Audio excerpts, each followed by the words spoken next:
Баршаңызға сәлем достар, каналыма қош келдіңіздер. Бүгін сіздерге бір жасағаннан сәтті шығатын дәмі тіл үйіретін профитроли жасаймыз. Бұл профитролидің қамырымен сіздер эклер жасасаңыздар да болады. Дамский пальчики пирожныйында жасасаңыздар болады. Менің видеомды соңына дейін тамашалап, менімен бірге болыңыздар. Достар, қажетті ингредиенттердің граммының салмағы өлшеніп, описаниеда жазылып тұр. Бізге қажет ол тұз, ұн, сары май, жұмыртқа және су. Ең алдымен осындай ыдысқа салып, сары майымыз бен суымызды, тұзымызды біріктіріп, майымыз ерігенше отта ұстаймыз. Майымыз еріді, енді ұнымызды қосып, үздіксіз араластырамыз. Бізде қою, қайнатпалы қамыр шығады. Міне осындай. Енді тағы да отқа 2-3 минуттай үздіксіз араластырып қоясыздар. Дайын болған қамырымызды суытуға 20-30 минутқа қалдырыңыздар. Міне осындай қамыр болуы қажет.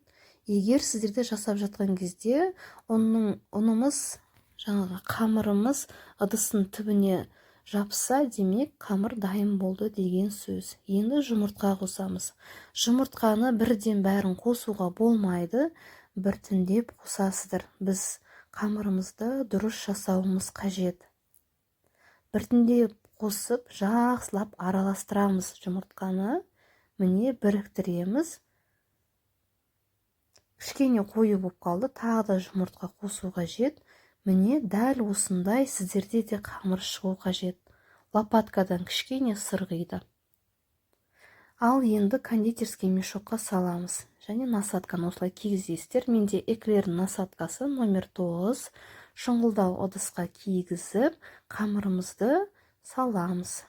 Ауа өткізбей саласыздар.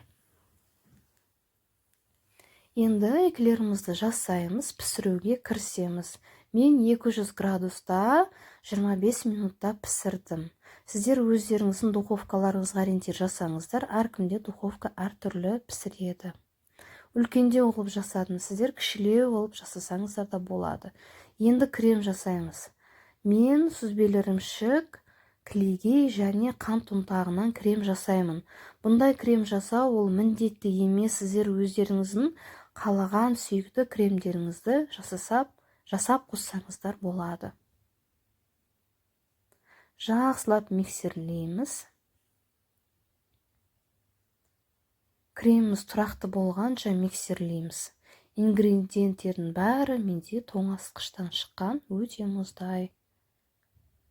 Міне крем дайын болды. Енді кондитерский мешокқа салып, міне мен арнайы эклердің насаткасын кигіздім мешокқа. Енді кремімізді ауа өткізбейтіндей етіп саламыз.